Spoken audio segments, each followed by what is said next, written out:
Okay, we'll continue with Egypt and go on into the New Kingdom era, and then kind of a little bit after that, which will basically end a lot of ancient Egyptian history.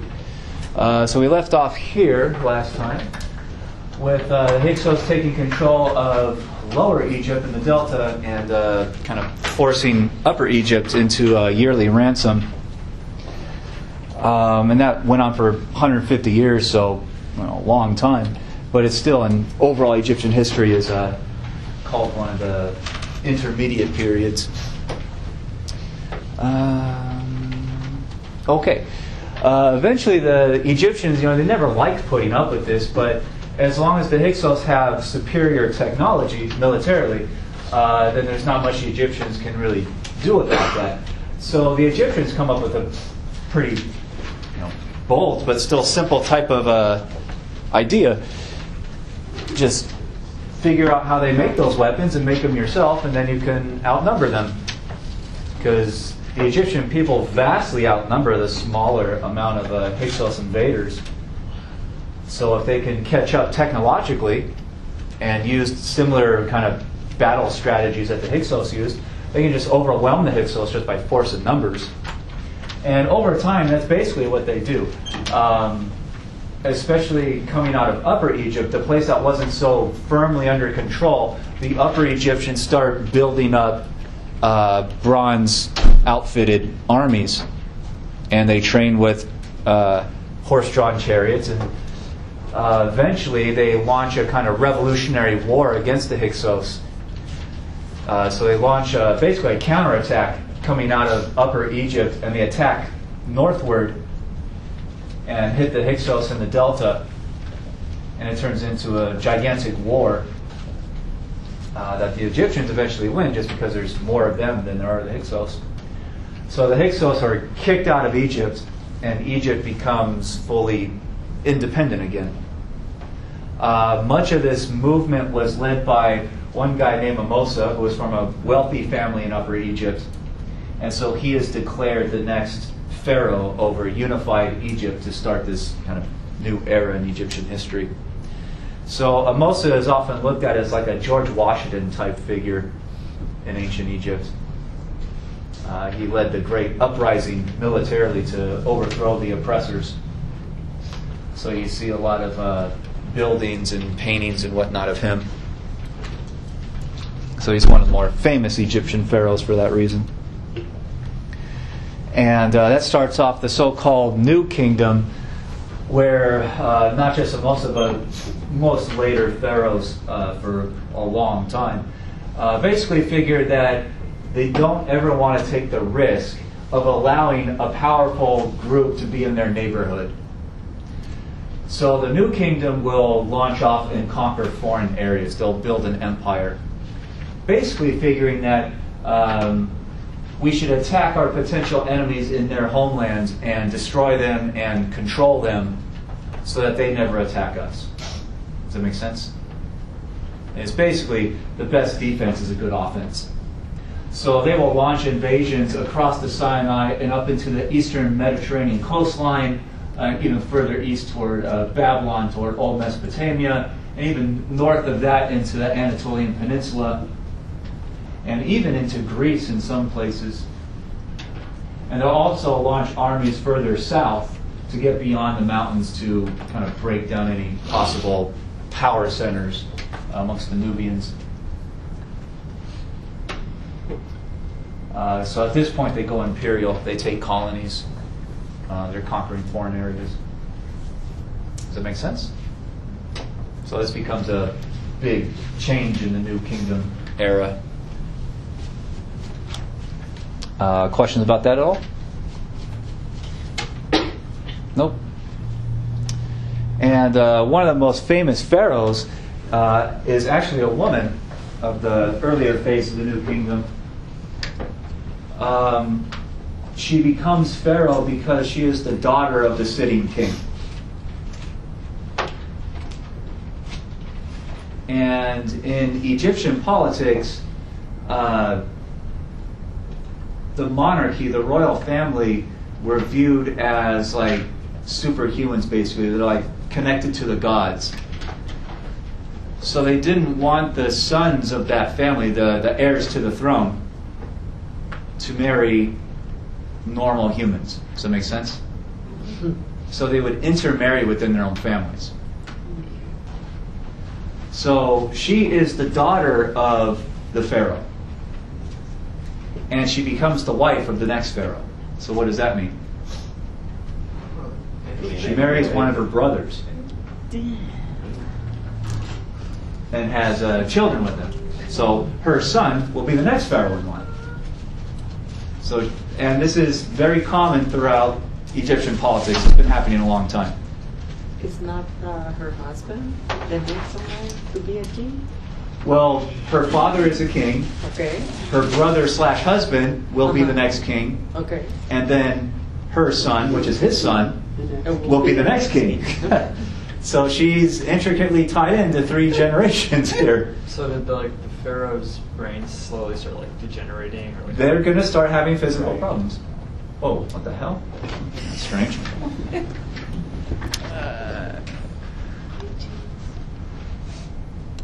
Yeah. That was strange. All of a sudden, everyone's like. But everything in the because this is basically incest. These families start having physical problems after a while because they're restricting their gene pool. You've heard of this stuff before? Mm-hmm. Okay, and that's one reason that these families peter out after a while, because after generations of doing this, some of these pharaohs become infertile. They cannot have children. And that's why sometimes you got to find a new family, make a different family into the monarchs. But they didn't know that about genetics and whatnot back then.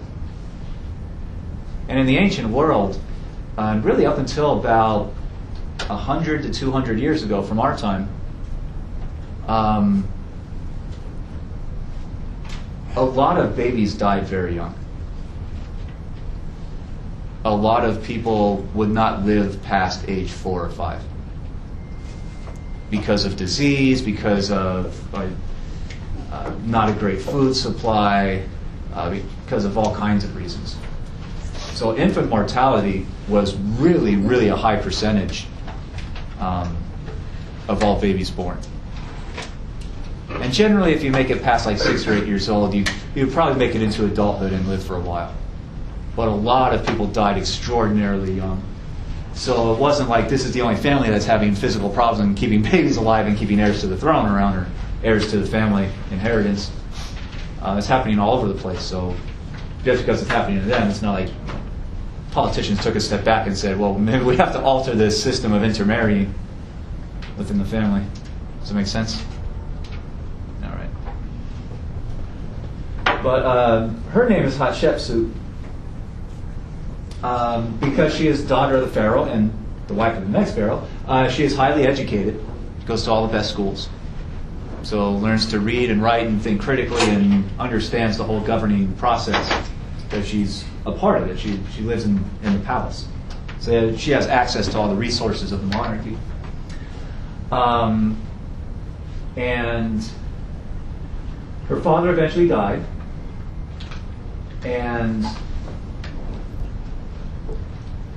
her husband then died when their son was very young, basically an infant.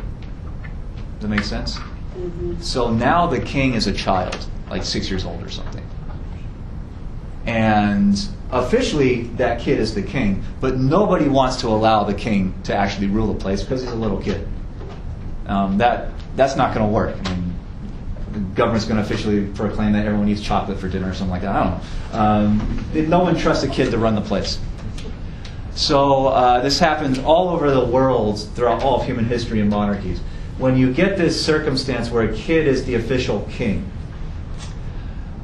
they set up a kind of placeholder government they call regency, which is usually all the dead kings' highest advisors, the highest level bureaucrats who know how the place is run. They agree that they're going to continue running the place as a council until that kid grows up into adulthood, age 18, 20, 25, whatever age they set.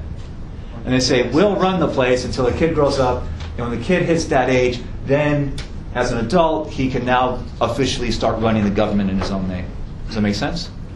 So they're like a transition government, this council. And because she is one of the head advisors to her dead husband, she becomes the chairman of the Regency Council. Does that make sense? And so she is basically running the government in her son's name until theoretically he grows up and then he's going to take over. Is that clear? All right. And is that what happened? No. Well, not with this time. These things are dangerous because now you're putting other politicians in control, and some politicians are so greedy for their own power that maybe they just declare themselves king and they kill off the royal family and they start their own line of kings. And that's happened many, many times before. She does basically the same thing, except she doesn't kill her own kid.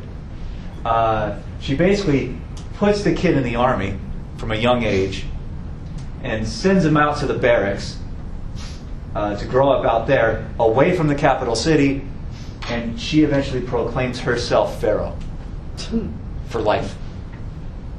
So even when that kid grows up and he's in his 20s, he's still just kind of pushed aside. And she has to figure out how to convince the Egyptian people to accept this. And this is thousands of years of tradition by this point that she's throwing out the window. And she has to figure out how to convince people that this is okay. And one way that she does this is to have herself portrayed as a man in all official government documents and images, because they're making statues of the Pharaoh all over the place and putting their image on government buildings and all kinds of stuff. So she does this by kind of having her hair pulled back and put it underneath the crown. And she has a fake beard made, like a prosthetic beard, that she would stick to her chin to make herself look more like a man. And that's how she's portrayed in statues and official government documents. Because it's a sexist society that didn't really believe that women could rule effectively. So in order to convince them to accept this, I mean, most people kind of intellectually, they know that she's a woman. But if you keep investing in the symbolism, they may just ignore what they know to be true. Does that make sense? And as long as things are going along status quo. Yep. And as long as the place is run pretty well, then no one really cares. And that's one of the secrets of politics. If you run the place well and the economy is growing and people feel prosperous and there's a lot of opportunity and there's no like catastrophic wars or plagues or anything, then you can get away with it. Because why overthrow a leadership that seems to be doing a good job? I mean, who cares who they are or where they're from, as long as they're doing a good job. Does it make sense? Besides, she wears a beard. Yep. So the historians basically argue that she did run the place really well for about 20 years, for the rest of her life. The economy is extremely prosperous. Her government runs their imperial colonies, at least from their perspective, very well. I mean, there's no threats to Egypt rising on the horizon. A lot of people accept it. It's really not until you get like an economic crash or some big cataclysm that people start talking about overthrowing the leadership and putting someone else in charge. And you can even see that in U.S. politics.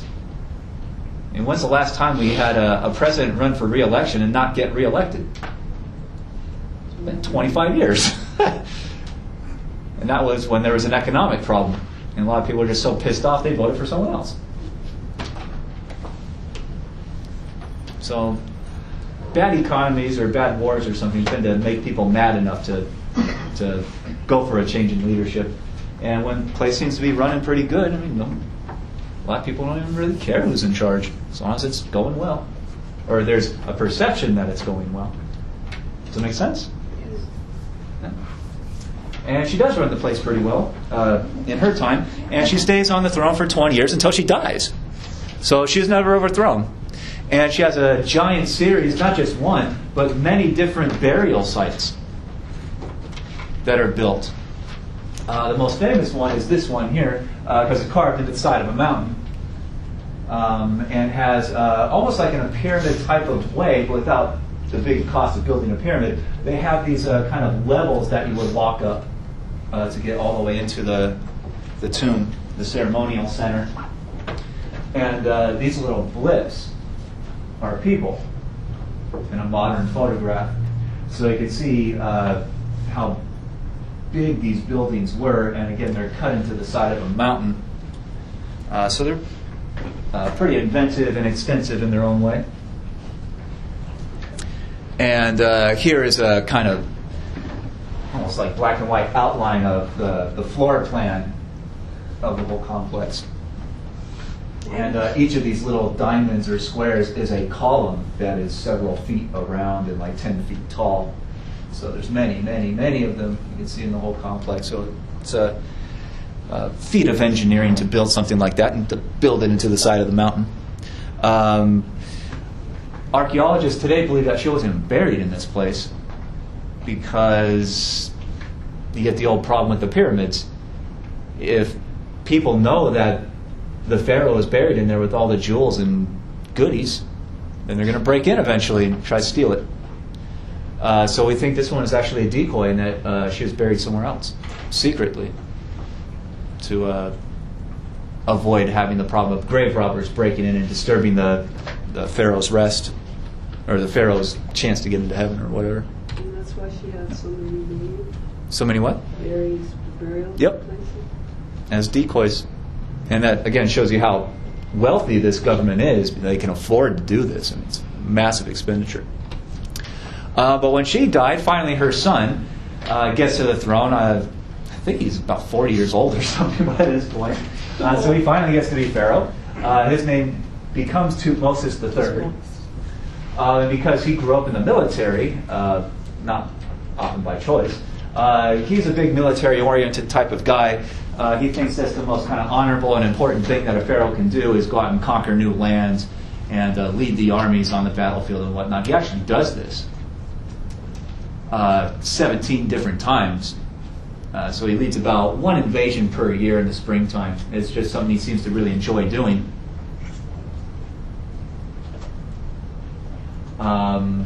And most of his campaigns, his conquests, were up toward the eastern Mediterranean coastline, what is today Syria, Israel, Palestine, those kinds of areas. He also ordered and paid for a gigantic Egyptian navy to be built, so kind of battleships, so that they could dominate not just the coastline, but the whole eastern portion of the Mediterranean Sea. So that's when they start making contact with Egypt, or not Egypt, Greece, and other areas around that neighborhood. And they are dominant on the sea militarily,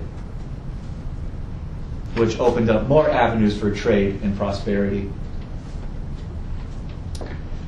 And in his reign, after conquering and trying to keep control of all these places, they realized a lot of areas they had control over that they had colonized don't really enjoy being colonized. They don't like being occupied and dominated, just as the Egyptians didn't like the Hyksos. So every once in a while, one of those areas tries to start a revolution and declare independence. And Tutmosis' government tried to figure out how to stop that, how to prevent them even from trying it. And they came up with a pretty inventive idea that has since been replicated, been copied by many other governments throughout human history.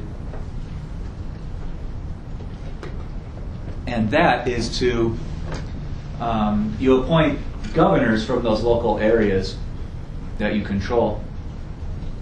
And the best way to keep them in line is to take their kids to the Egyptian capital city and raise them in Egypt and send them to Egyptian schools. Because number one, from a very young age, you can teach basically the next generation of governors over Syria or Greece or wherever that you control. You teach them that Egypt is better than any other place. Better culture, more prosperity, more powerful. There's no way you could ever rise up against them. And as little kids, if you teach them that same idea every day, year after year after year after year, they really start to believe it deeply. Does that make sense? And it also serves another good purpose. And what might that be? Get out of line and kill your kid. Yeah.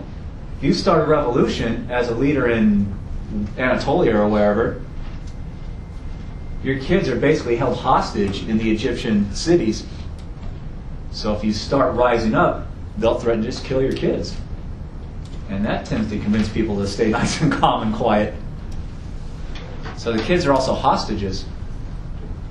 And that helps perpetuate Egyptian rule over these many places. Does it make sense? Yeah. So, the Egyptians aren't always nice, as most imperialists usually aren't. They're in it for power. And they're willing to use pretty ugly systems of power in order to stay in control. So questions about Tutmosis III? Nope. Good with him? The father had the same name? Yeah, let's see. I think his father was Tutmosis II, if I remember right. And just like monarchies today, they'll name when they may have a birth name that's different, but when they become the official king, they take like an official name. And sometimes they change their name to do that. The last king of England, who died in the 1950s, I think his birth name was like Percy or something. But no one's going to respect King Percy, right? It's not a strong, powerful name. So what did he call himself when he became king? King George. Sounds official. He was like the 7th King George, and his father's name was King George, and blah, blah, blah, blah. Right? So. Did he ever know who was like pharaoh or potential pharaoh and prince in the movie? Of course. He wasn't the actual pharaoh because his mom was. And he knew that. But if all the generals in the army, if they think the mom is doing a good job, I mean, he might be really angry about it, but it's tough to start a one-man revolution. That doesn't usually work. But he treated differently? Huh? Or did they just treat him like any individual? Oh, no. He gets the royal treatment. That's why they call it the royal treatment. Just like the current, what is he, second heir to the throne of Britain right now. I can't remember what his name is. He's in his 30s. But when he went to college, he went to a military college, right? And then went into the British Army. And he served, I think, like 4 years in the Army. Did he go to Iraq? No. He maybe flew over it once to give him the claim that he was there. But no, he wasn't put on the front lines of the battlefield or anything because he's valuable. Does that make sense? So yeah, just like celebrities that usually join the military, it's a symbolic thing. They're not usually put on the front lines of fighting unless they really want to go and they demand to go, and that's when they go. But that's pretty common in governments. And usually in monarchies, you symbolically want to raise the kid in the army, at least for a few years, so when he becomes king, you can say, oh, I know what the soldier life is like. Yeah, right, but officially he was in the army. Does that make sense? Yeah. Other questions? Nope. Alrighty. So here's a line of pharaohs from Hatshepsut. So you don't have to write down their exact years or any of this. This is just to show you. So Tutmosis III, as people do, he had children. So he has a male heir to the throne, a prince. And then he got old and died, so his son becomes the next pharaoh. And he takes the throne name of Amenhotep III. And he has children. And so his eldest son will become Amenhotep IV. So it's the line of kings down through about 100 years or so. Amenhotep III is an interesting guy. While he's on the throne, he becomes very worried that there may be a revolt against the monarchy at some point. And he's mostly worried about the leaders of the official Egyptian religion. It was called the religion of Amun-Ra. But they seem to give him problems. They complain about his decisions while he's king. And they do so over many years. And he becomes very, very worried that eventually they're going to build up enough wealth and power to overthrow him. And as his son is growing up, he teaches his son, watch out for this priesthood, because they are over time consolidating power. They could be a threat to you when you get to the throne after I'm gone. Does that make sense? And he warned his son about this, number one, because the priests are all government employees. It's a government-sanctioned religion, right? And the Pharaoh is at the height of it. He's like the number one priest. He's a living god, theoretically. So the king orders all these temples to be built in all these cities, and they have many, many gods. They have hundreds and hundreds of gods. And there's like, about 12 of them that are really centrally important to their whole system. And in each city, there's a temple built for each of these 10 or 12 really important gods. So there's a lot of temples in all the cities all over the place. Does that make sense? And just like, say, churches in Europe, you build the church, but the church doesn't just own the land that the church sits on. The priests don't just run that. They have farmland around it. Does that make sense? To generate enough money for that church to run itself. Okay? So over time, the priesthood is so good at running their land. They're making so much money, they're buying up more land. And by the time Amenhotep III becomes pharaoh, the priesthood, if they were private property, they would be the biggest landowners in all of Egypt. Does that make sense? And in this era when land is the source of wealth, they can be the center of wealth in the whole kingdom. And they also run the religion, so a lot of people really respect all these local priests that are running these individual temples, basically. And the temples were they were built to be intimidating. Like, if you wanted to go to a temple and offer a sacrifice to the certain god to help you with something, like if you want to have a child, you'd go offer a sacrifice to the god of fertility. Does that make sense? If you're going to travel from one town to another, you give a sacrifice to the god of protection. Is that clear? So they believe that God's really intervened in their world to help them, as long as they did good things for that God, did something that the God liked. And a lot of times that is like lighting a candle inside the temple, or offering like some food or some incense or something. Does that make sense? And you still see that amongst religions today, right? Yeah. And so many people wanted to do this that you'd have to make an appointment to go to the temple of that god at a certain day and time, because otherwise it would just be too crowded.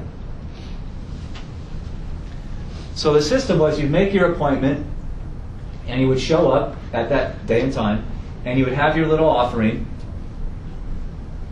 and the priest would allow you into the temple, and you would walk into this room that basically felt otherworldly. You would walk inside and would be pitch black dark, to the point you couldn't see the walls or the ceiling. So you walk into a room, you can't even tell how big it is. And the columns holding up the roof were made to look like trees. And it's foggy in there, and there's like water on the ground, so it really feels like you're walking into like this primordial swamp before humans ever existed. Does that make sense? And it's so dark you can't even see really where you're going. So you kind of like find your way through, and eventually get to another door that would lead you through a series of this hallways, basically. And you'd be scared out of your wits, because this is like transcending into the world of the gods. Yeah. It'd be like walking into a scary haunted house, basically. You don't know where you're going.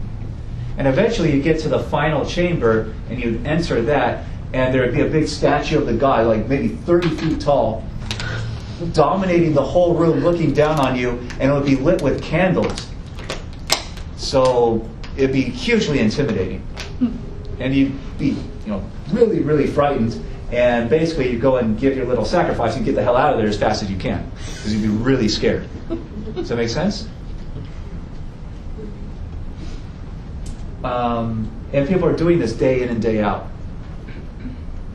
But the king realized that what happens to all that stuff that gets left behind? Does a statue really come down and like eat the food you leave behind or something like that?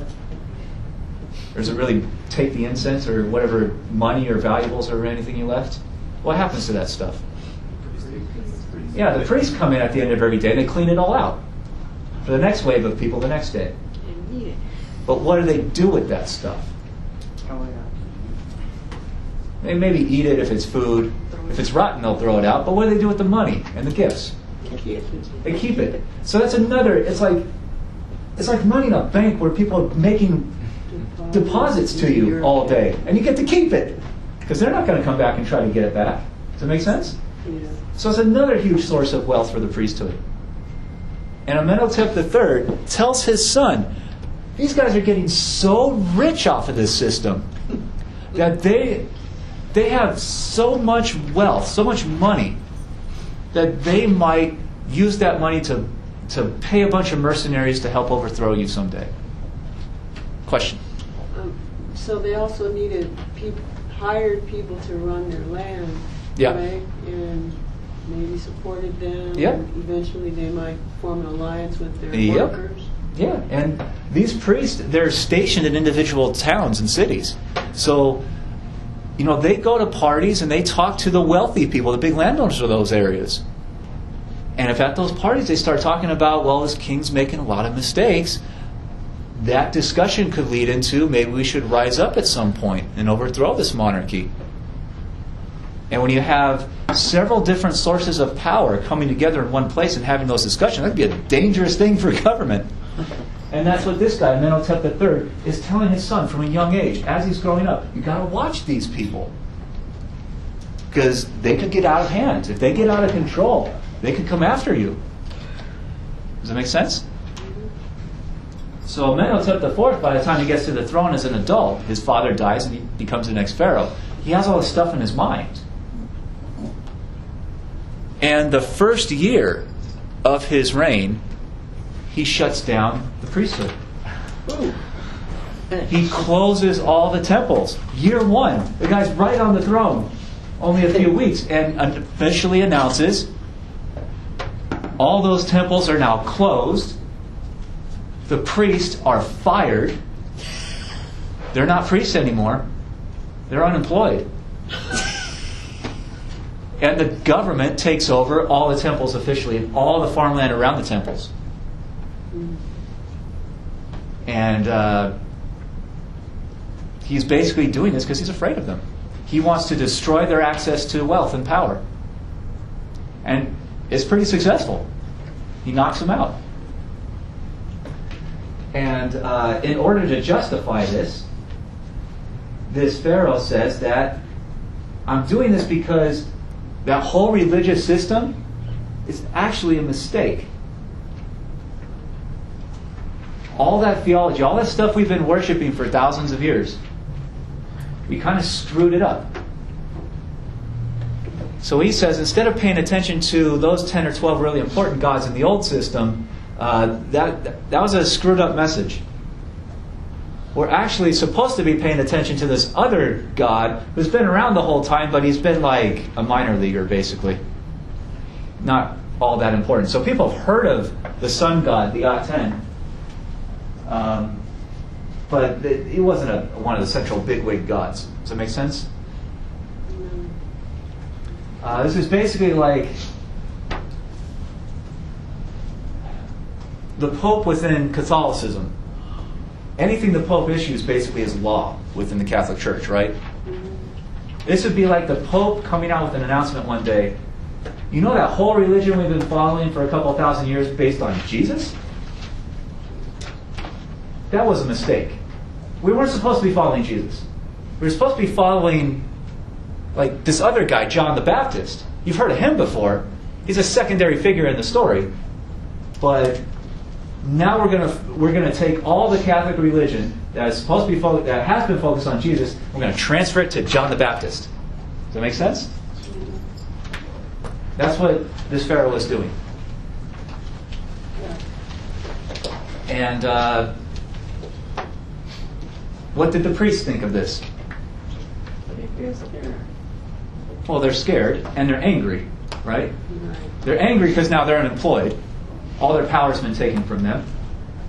And they're scared because they still believe in the old religion. And they say, well, wait a minute, those 10 or 12 gods that we were focused on, those are the really important gods. This guy's leading the nation astray. And what happens to people who follow him in this movement? Are the really powerful gods going to be happy about that? No. So the former priests started giving speeches and statements saying, you follow this Pharaoh, you're going to hell. Gods are going to punish you for this when you die.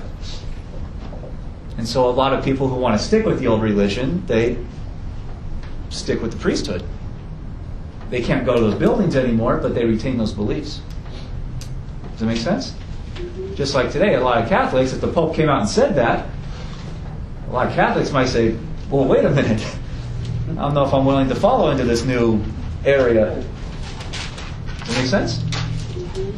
Or leader of any religion, and the average people of the religion, a lot of them might not agree with it, and there's a real problem there.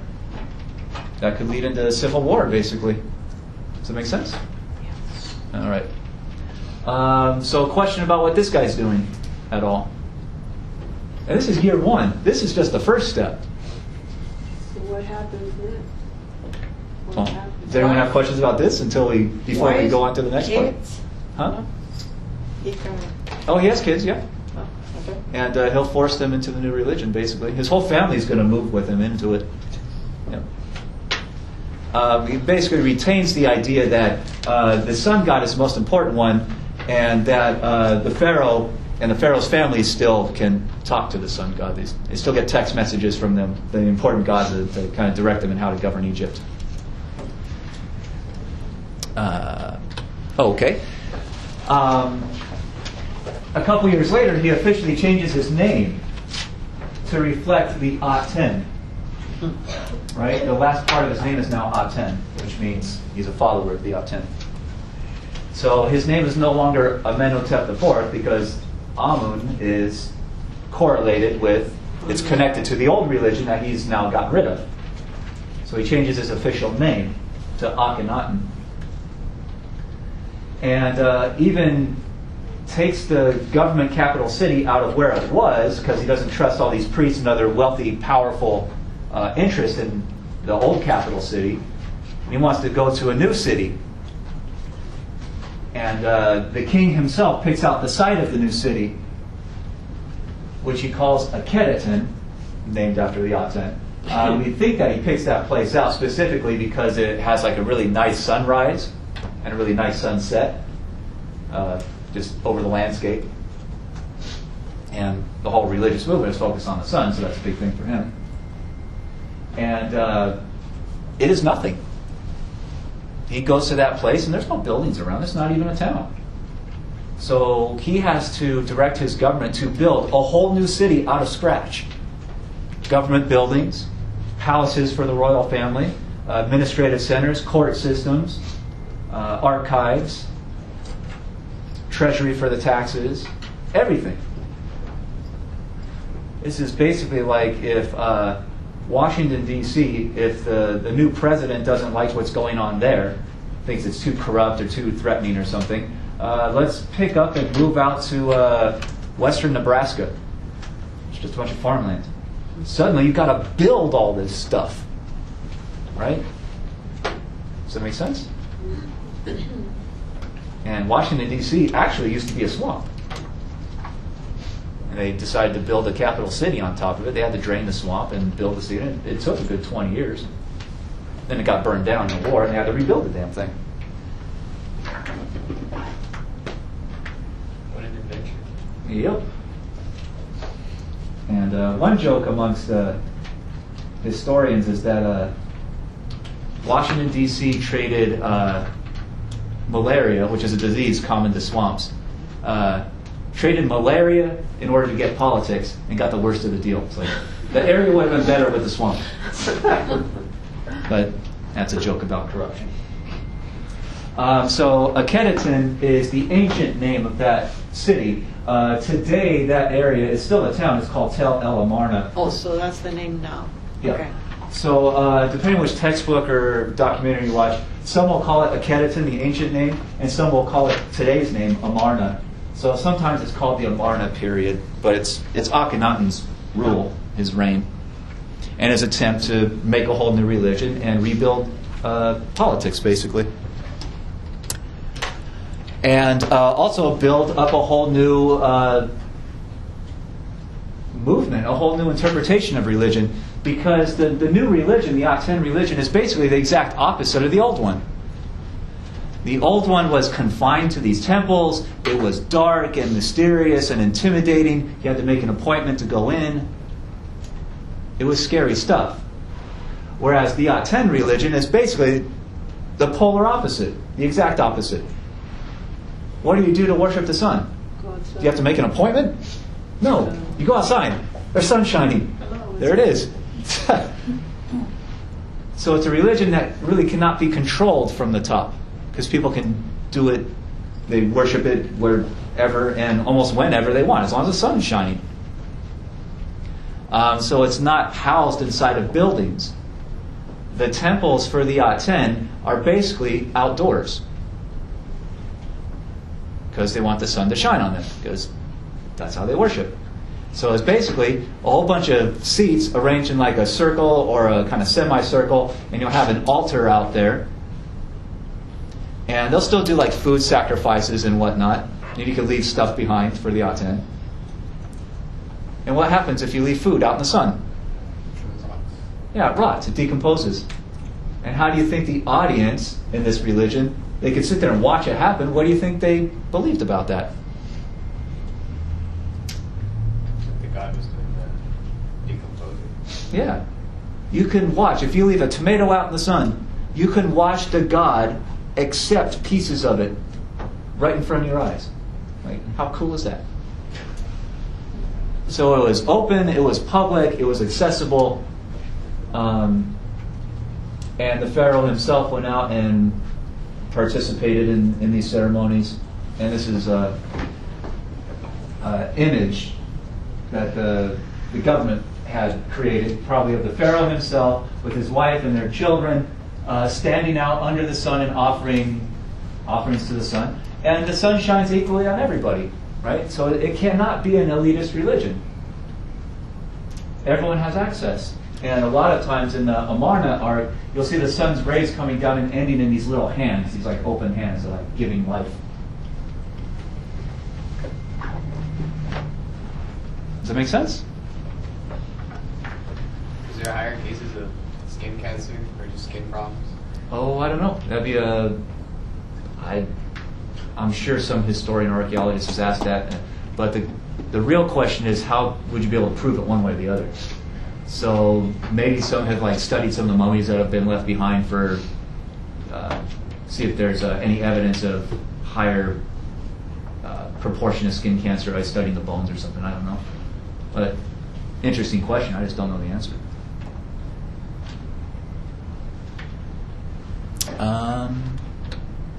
And here's one of the more famous ones of the pharaoh on the left with one of their babies, their children, and the queen on the right. And you can see the sun in the background with all the rays ending in the open hands.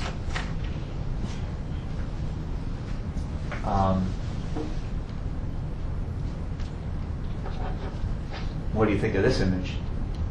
Scary. Scary? Why is that? Yeah. Yeah, The little ones. Yeah, the children look deformed in some way. They don't look like children. And even the pharaoh himself is depicted in a very different way than all pharaohs throughout the rest of Egyptian history have always been depicted. The children need to be feet.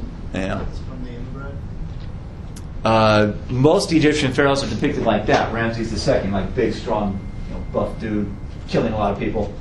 That's been going on in Egyptian art for thousands of years. And then you get this guy, which looks very different.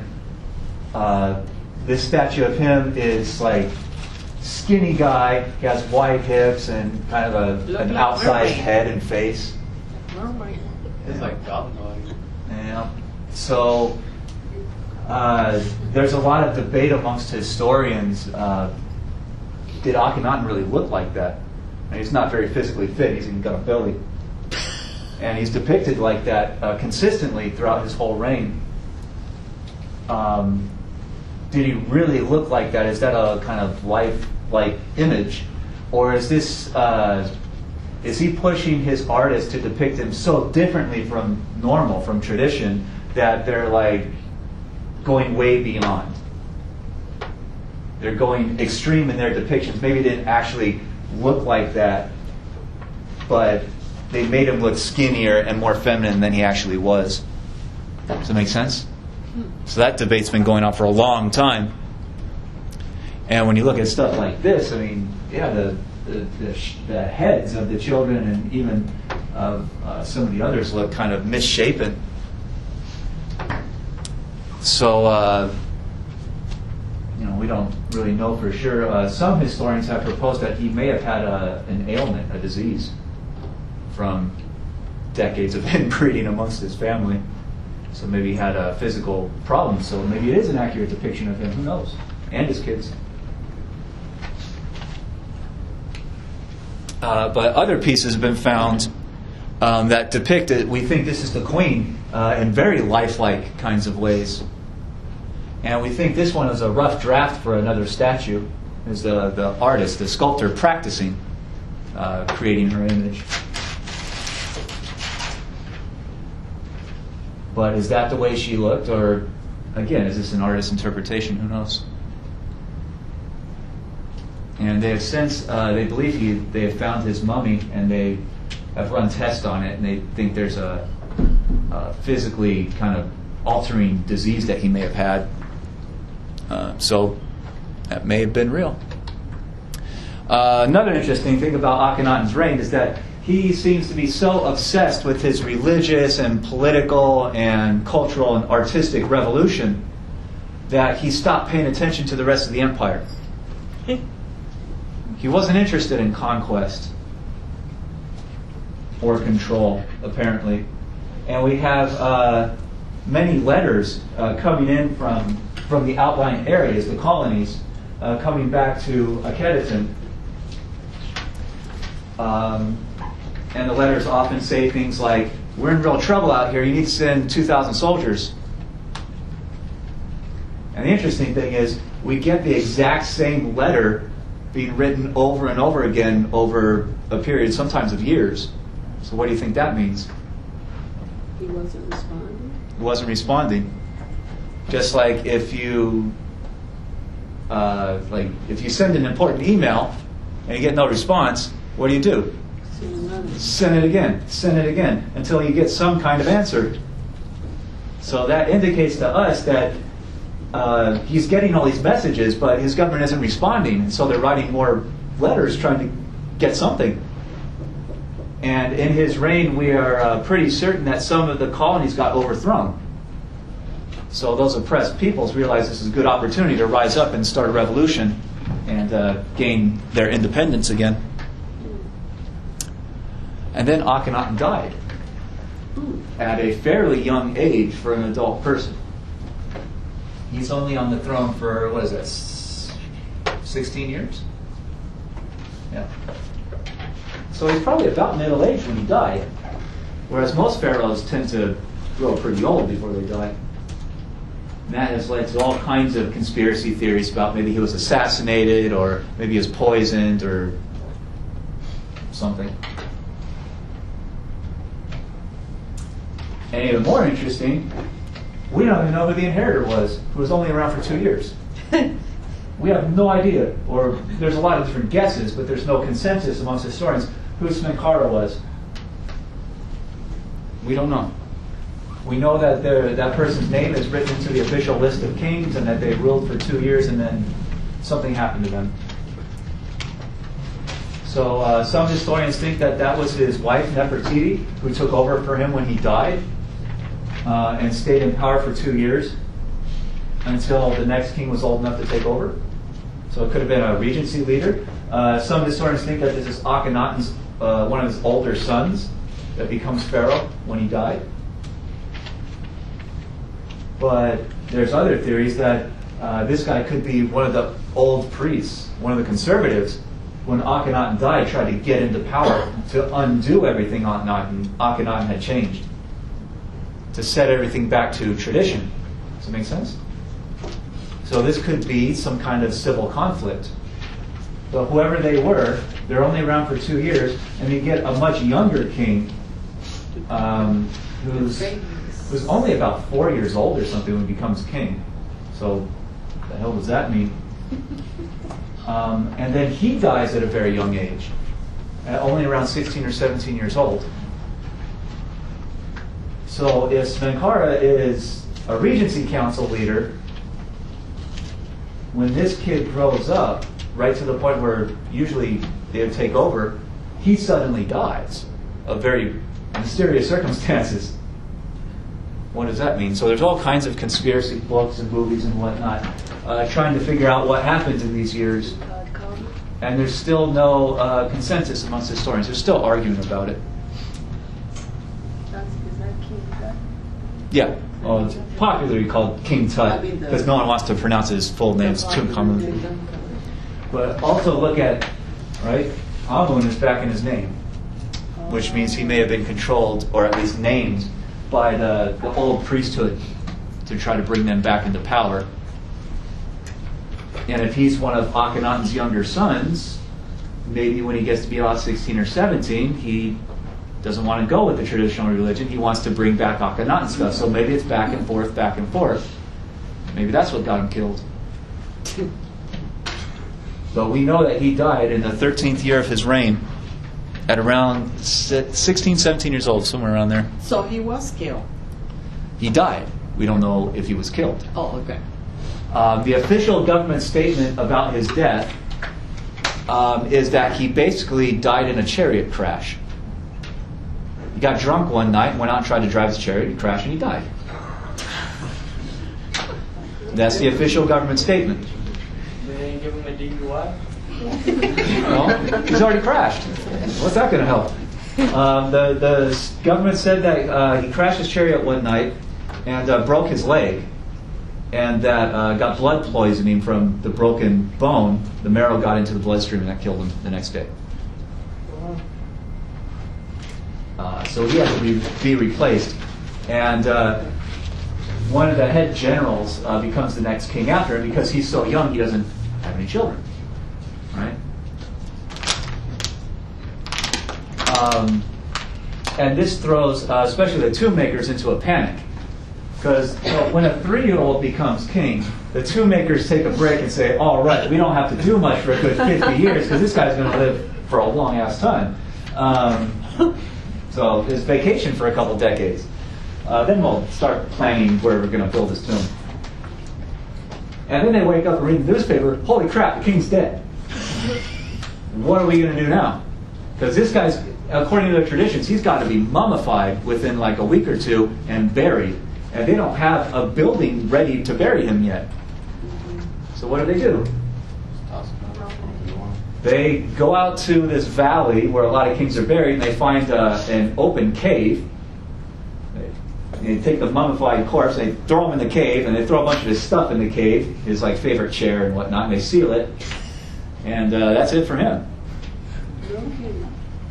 So they didn't have time to build like decoys and all that stuff. They had to get going on this. They had to do this as fast as possible. They got robbed on the first day. Nope, never got robbed. I never. Because this guy's so unimportant that they forget about him immediately. He never did anything. He was a kid and then he died, and so he never really accomplished much, right? So his name is in the official list, but they forget where they bury him. No. So his tomb is the one that we have ever found that we think was never touched by grave robbers. Because even the grave robbers didn't know where he was. Pretty sad. Yeah. And eventually when the tomb is discovered in the 1920s, they unseal the thing, and there's all of this stuff that appears to have just been literally thrown into a pile. and some pretty impressive stuff. Right. That's the mask on top of the mummy, and it's solid gold. Yeah, so why, how do they have the time to do, They probably put a lot of workers on it to work 24/7 until it was done in a couple days. It was a crash project. You know? But it's solid gold, and it's lined with, the blue is called lapis lazuli, which is another it's like, and the red are rubies, so it's extremely valuable thing. And that's just the mask sitting on top of the mummy. This is his coffin. And it's solid damn gold. This is why grave robbers go in and break into tombs. Right? And the whole thing is gold lined with rubies and all kinds of jewels. And this is the only one that we find because the rest of them got stolen. Right? Lucky. Yeah. so he becomes famous anyway. He becomes famous in our time, Right. mostly because of all the stuff we found. And here's his favorite chair, which is made of solid gold. Wow. And the interesting thing, the back to the chair has a portrait of him with his wife and the same Aten son in the background with the little hands, right? So what's that tell us about what he believed? And maybe why he was killed, if he was killed. If he didn't just die on accident. But this is why Tutankhamun is famous in our time. It's just because of all the stuff we found. And you have to remember, this guy's forgotten a week after he was buried. He's not even an important pharaoh. Like Ramses and all these other ones, and Amenhotep III, and they're all really important. They're remembered. Those guys are like the all-stars of the Egyptian pharaohs. This guy's not even a minor leaguer. This guy is so unimportant they forget him. Probably. And that's the kind of wealth that we found with his tomb. So what the hell would have been in the tomb of a really important person? It just boggles the mind to think of. And it also shows you the amount of wealth that they have just laying around when he died, that they can afford to throw into a cave and never see again. So it's an extremely prosperous and powerful government. Does it make sense? So that's why King's Tut Stuff kind of goes on tour. It even came here to Los Angeles in 2006 or so. It was at one of the LA museums. You could go see this stuff in person. But he usually then goes to 2 or 3 museums around the world for a few months, and then it goes back to Egypt. All right, you don't have to write all these down. But here's all the pharaohs we've talked about so far, up to Tutankhamun. His head general named Ai becomes the next king, but he's a really old guy, so and he doesn't have any kids. Maybe why they made him the next king. So when he died, it starts a whole new dynasty with another head general named Horemheb, and his children, Ramses, and then his child, Ramses II, goes on from there. So Akhenaten is really the end of that dynasty. Probably because there's that much infighting and social strife over what Akhenaten did. And Ramses II is really by far one of the most famous pharaohs of all of ancient Egypt. His biggest accomplishment is to build up the Egyptian military again and go out and reconquer all those places that had broken away and declared independence when Akhenaten was around. And it takes him decades to do it, he and his government. So they rebuild the empire. And Ramses stays around for 60 years or something. He's on the throne for an exceptionally long period of time. So Ramses is often depicted as the most powerful of all Egyptian pharaohs.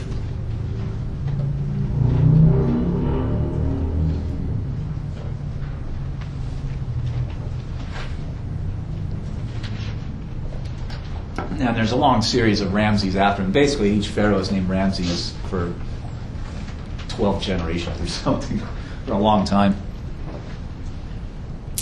And here's where Ramses' burial temple was made. again, cut into the side of a mountain on massive scale.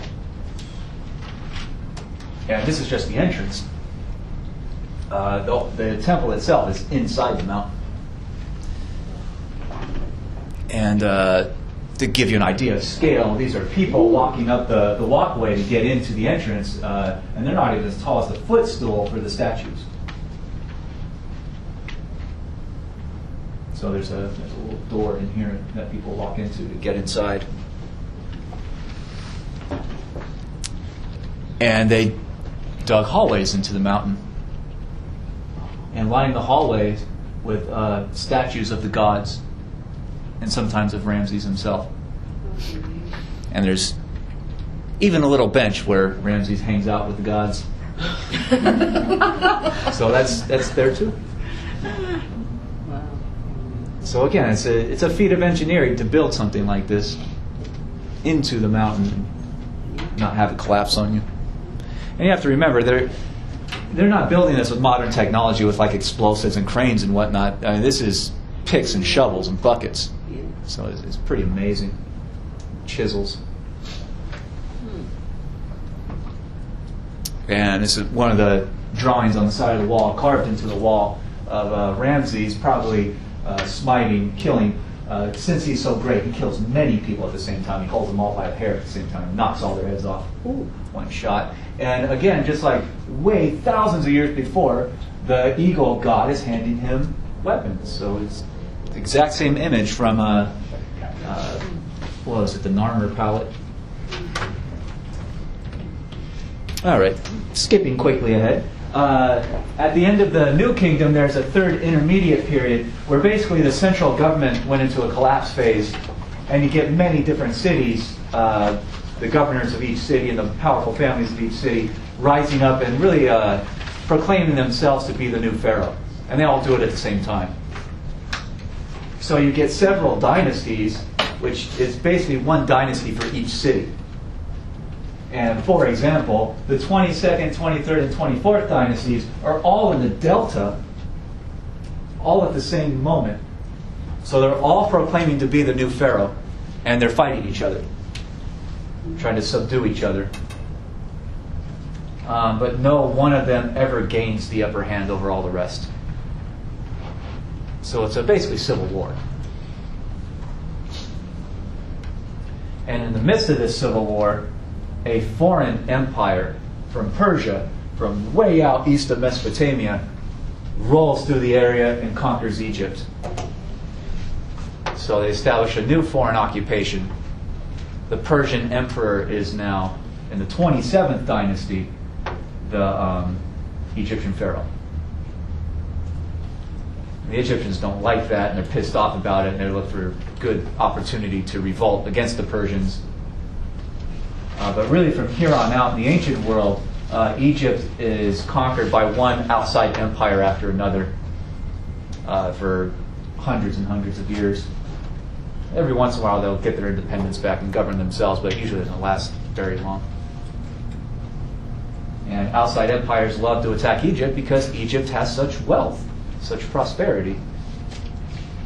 So they're a consistent target